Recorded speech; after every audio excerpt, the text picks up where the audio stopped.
زندگی کو صبح 10 آیتوں سے شروع کیجیے، ترجمے کے ساتھ پڑھیے، تھوڑا سا غور و فکر کیجیے، تدبر کیجیے۔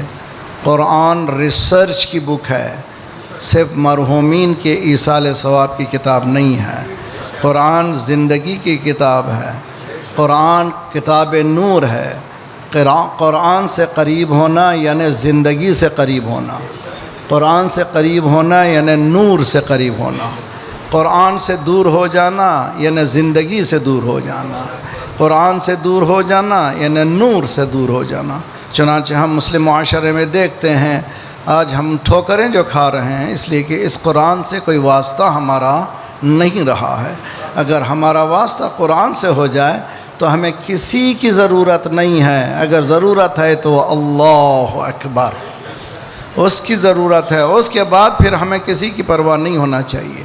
مگر یہ کہ ہم دنیا میں ایسے الجھ گئے ہیں، شخصے کہ خود گمست کے رو رہبری کند، کورے ندیدم عصا کش کورے دیگر بود۔ خود جو گمراہ ہو دوسرے کی کیا رہنمائی کرے گا، خود جو اندھا ہو اندھوں کی کیا رہنمائی کرے گا۔ ضرورت اس بات کی ہے کہ ہم لوگ بیدار ہو جائیں اور ہم لوگ ہر ایک کسی پر دوش نہ دیں، کسی کو انگلی بتانے کی ضرورت ہی نہیں ہے۔ میرے استاد کہا کرتے تھے تم جب ایک انگلی دوسری کی طرف بتاتے ہو 3 انگلیاں تمہاری طرف بتاتی، تو بہتر ہے کہ ہم کسی کو نہ بتائیں، اپنی اصلاح کریں، اپنے آپ کو سنبھالیں۔ اگر انڈیویجول انفرادی اصلاح ہو جائے تو پوری سوسائٹی بھی مصلح ہو جائے گی، صالح ہو جائے گی بمدد پروردگار۔ صلوات پڑھیں محمد والے محمد۔ اللہ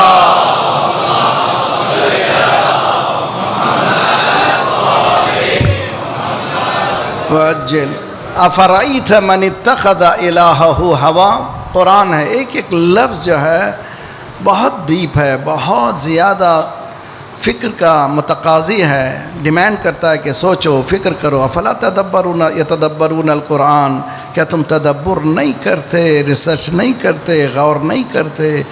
کیا تمہارے دلوں میں تالے پڑ گئے ہیں؟ افلا یتدبرون القرآن ام علی قلوب اقفالها۔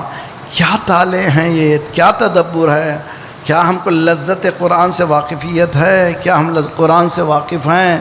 اگر اتنے بے بہرا ہیں تو کیا ہوگا؟ یہی نتیجہ ہوگا۔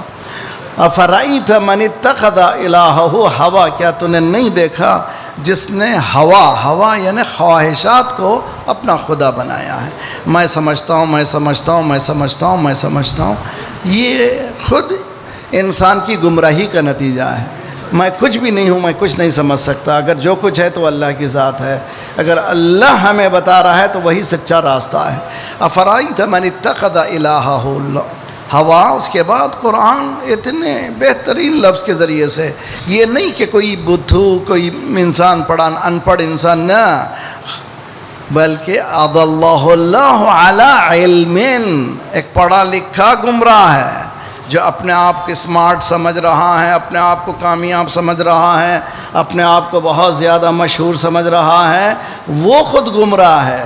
اضلہ اللہ علی علم، یعنی اس کے علم ہی نے اس کو گمراہ کر دیا ہے، یعنی کوئی اور چیز نہیں، اس کی اپنی نالج نے اس کو گمراہ کر دیا ہے۔ اور گمراہی کی وجہ جیسے میں نے بتایا، قرآن پہلے تھیم دیتا ہے، اس کے بعد ایگزامپلز دیتا ہے، اس کے بعد اسٹوریز کو دیتا ہے۔ ایگزامپل کیا ہے؟ ختم علی سمعہ وقلبہ، اس کے کانوں پر سیل لگے ہوئے ہیں اور اس کے دل پر سیل لگے ہوئے ہیں۔ دل سے مراد انشاءاللہ آئندہ گفتگو ہوگی، دل سے مراد یعنی سمجھنے کی صلاحیتیں، یہ سمجھنے کی صلاحیتیں اس کی ختم ہو چکی ہیں۔ وَجَعَلَ عَلَى بَصَرِهِ غِشَاوَةً، پھر اس کے آنکھ میں پردہ بھی ڈال دیا گیا ہے۔ اب کیا کیا 3 چیزوں کل بتایا تھا میں نے، سینسری، ریسپٹر سیلز، کیمرہ اور کمیونیکیشن ٹول۔ اگر یہ تینوں اگر ختم ہو جائیں تو کیا باقی رہے گا؟ تو روزانہ ہم کیا کہتے ہیں، ہر مسلمان پر فریضہ ہے یہ سورہ 10 بار پڑھنا واجب ہے، فریضہ ہے۔ سورہ الحمد اگر ہم مستحبات نہیں پڑھتے، نفل نہیں پڑھتے، واجب نماز میں پہلی 2 رکعت میں 5 نماز میں سورہ الحمد کا پڑھنا واجب ہے، فریضہ ہے۔ ہر مسلمان روز کہہ رہا ہے اہدنا الصراط مستقیم، اہدنا اہدنا اہدنا، ہدایت ہدایت، پھر کیوں نہیں ہدایت پا رہا ہے؟